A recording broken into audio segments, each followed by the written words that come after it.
Hello, it's Jimmy here at O'Reilly's, looking at an Audi A6 estate here. So I've just been having a look over the engine here, trying to figure out what's going on. We have, let's get that in out of the light. So basically the vehicle is at idle. We have 163-64 millibars of pressure.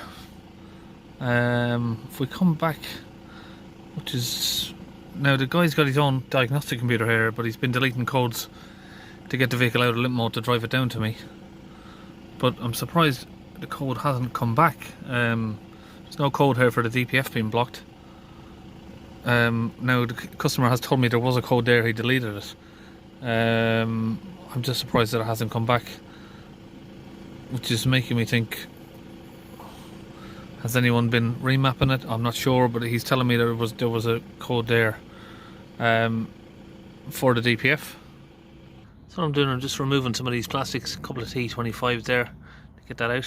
Then we've got two little plastic rivets there on the top of that plastic shroud or whatever you call it that goes across there. Just want to remove this so I can access the AdBlue injector and check the condition.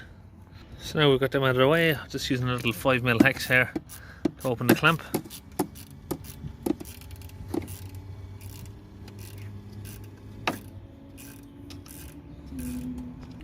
Okay, we've got that open. We can see there is a lot of soot around the AdBlue injector there. Let me get that light on, see if it makes it any better.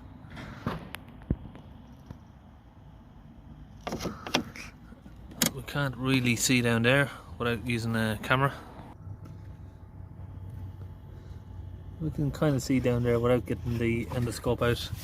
It's just can't really get you too much of a clear shot on it, even with that, to be honest. So if we remove this and we look down here, you see that little opening there? That's where the EGR cooler comes back into the intake. And that's what a lot of people find the problem with these vehicles is, when you clean the DPF on the car, the fluid will come back up and go straight through the recirculation system into the chambers, and you can lock up your engine. Now, of course, there is a risk of you doing that. I have been fine so far doing it. Everything's been okay for me. And you can open that just to keep an eye on it. If you can see too much fluid coming up, you can switch the engine off. But I'm pretty sure with the engine idling, and even with the air inlet pipe disconnected, the EGR valve is not going to open to allow the fluid to come back up. So I'm just going to put a funnel on there, and I'm going to use some DPF cleaner just to soak down in the DPF.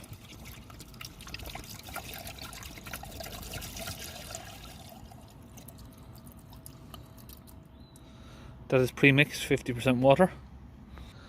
So now that's all empty, we're going to pour a second bottle in. So basically 2 bottles is one full bottle really of fluid, because it's 50% mixed of water.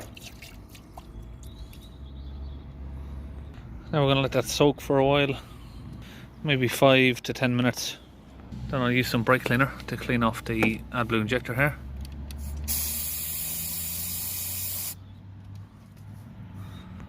And we'll just clean around the surface there as well.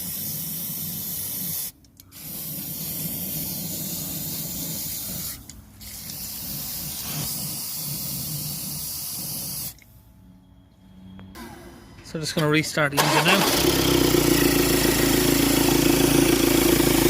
Keep an eye on that.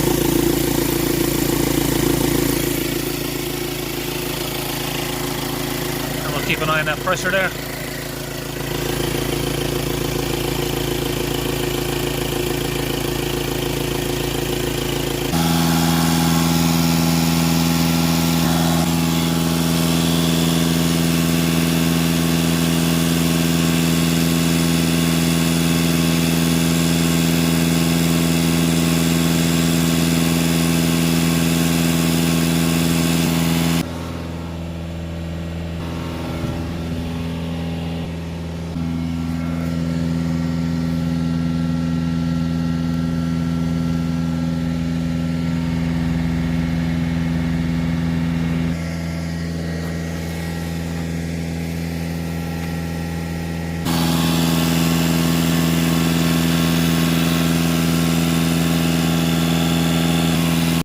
Okay, I'm going to use a third bottle. We're going to get that into the DPF gun, and then we're going to spray that directly into the vehicle air through the DPF pressure sensor.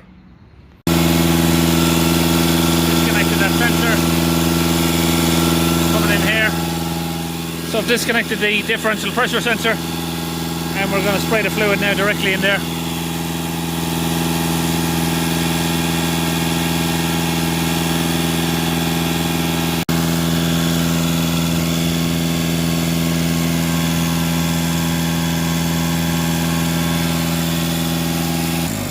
Let the engine idle down, see where we are.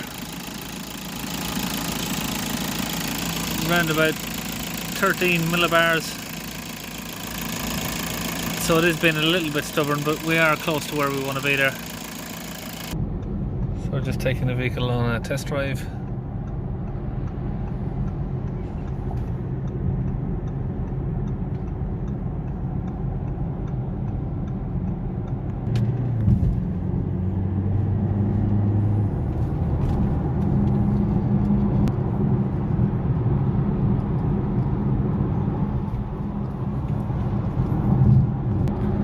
Difference in the power? Yeah.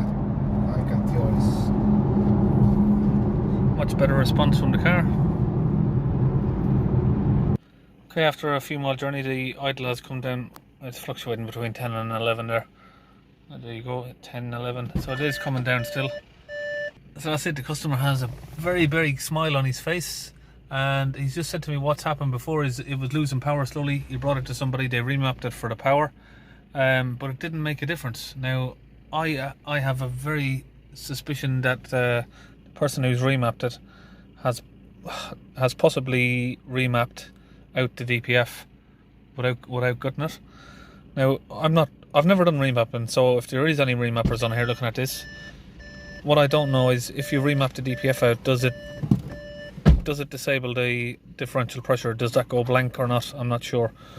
I'm not sure if you can still get a reading on that if the DPF's been mapped out or not. But like I said, the only thing that doesn't really add up is it didn't chuck back any codes before or after the DPF clean. But there is a big difference in the power. So that's it. The customer's happy. Okay, so we are just about done on this one. Customer is very happy. He's got a big smile on his face because he had the car remapped. It didn't increase the power, which is weird. But I don't know. Everyone can have their opinion on this one. I don't know what the full story is between that. I'm not a remapper. I don't have experience on what remapping does. But all I know is he did have the car remapped to try and get the power back. But the power kept decreasing. There was no warning light on when he pulled up here. Even though the power wasn't there, he said the car was very slow on the way here. Now we've cleaned the DPF, the power has returned. The car's wheel spinning as it pulls away. Wasn't doing that before. So that's it. We are just about finished, and I'll see you on the next video.